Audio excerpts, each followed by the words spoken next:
شرعی امور میں صحابہ کا اختلاف اور میری تربیت۔ ایک دوست لکھتے ہیں کہ میرے والد مرحوم پروفیسر عابد صدیق صاحب مجھے صحابہ کے آپسی اختلاف پر زبان بند رکھنے کی تلقین کے بجائے بہت خوبصورت مثالیں دے کر سماجی اور انسانی سطح پر ان کی عظمت کا نقش قائم کرنے کی کوشش کیا کرتے تھے۔ اس ترتیب پر تربیت کا فائدہ یہ ہوا کہ میں اصول دین یعنی قرآن سے روشنی لے کر انسانی معاملات کو انسانی اور سماجی سطح پر سمجھنے کی کوشش کرنے لگا۔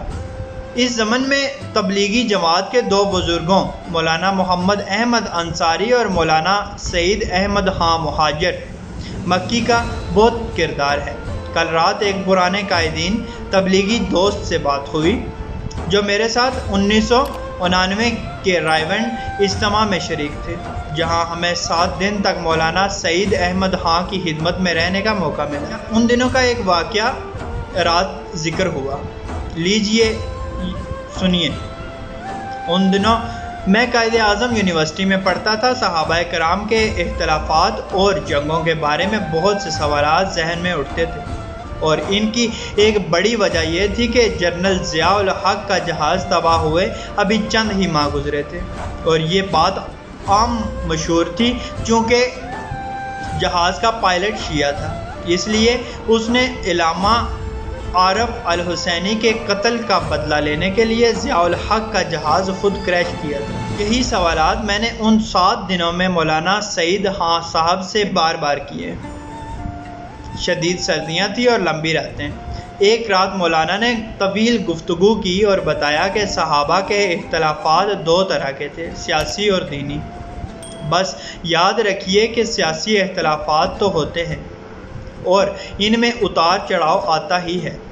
ہمیشہ کچھ لوگ اقتدار میں ہوتے ہیں اور کچھ لوگ نہیں ہوتے۔ اس میں اقتدار کی جنگ ہمیشہ رہی اور ہمیشہ رہے گی۔ اقتدار کی جنگ انسانی معاملہ ہے اور اس کا مذہب سے کوئی لینا دینا نہیں۔ اقتدار والی لڑائی کو ہمیشہ سیاسی نگاہ سے دیکھنا چاہیے۔ پھر ایک بڑے سیاسی خاندان کے 2 مشہور لوگوں کے آپسی سیاسی اختلافات کا بتایا۔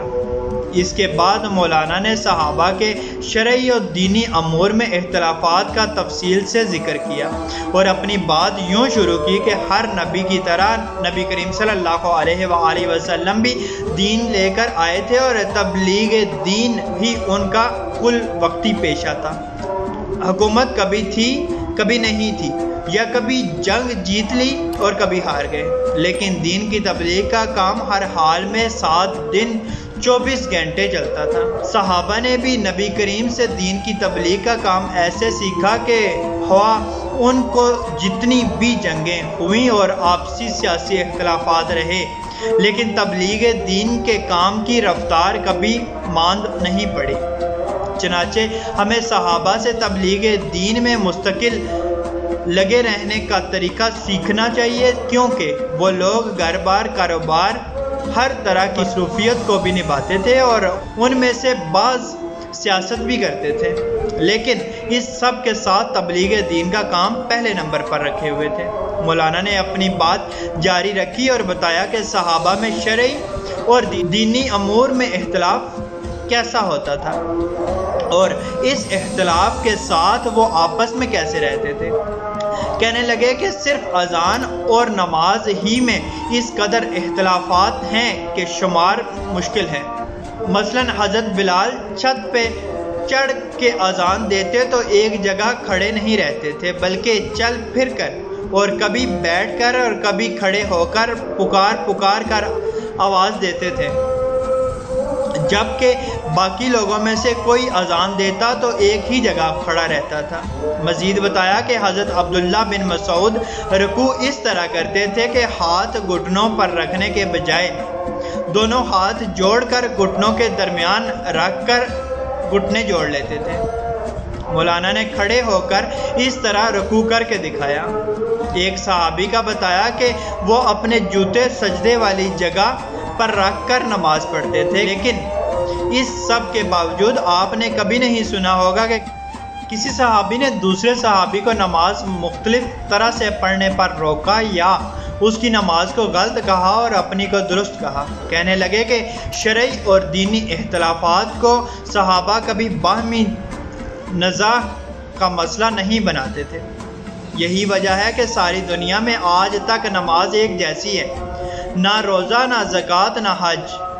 مختلف علاقوں کے لوگ اپنے اپنے طریقوں سے یہ سب عبادات کرتے ہیں۔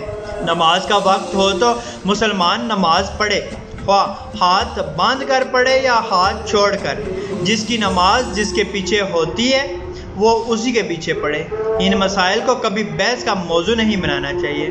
القصہ شرعی معاملات میں سیکولر رویہ اختیار کرنے کی یہ تربیت میں نے مولانا سعید احمد خان صاحب سے تبلیغی جماعت میں حاصل کی۔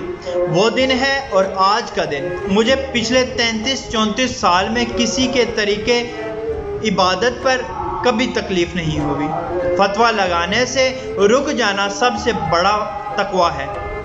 اللہ پاک آسانیاں حاصل اور تقسیم کرنے کی توفیق عطا فرمائے، آمین۔ جزاک اللہ۔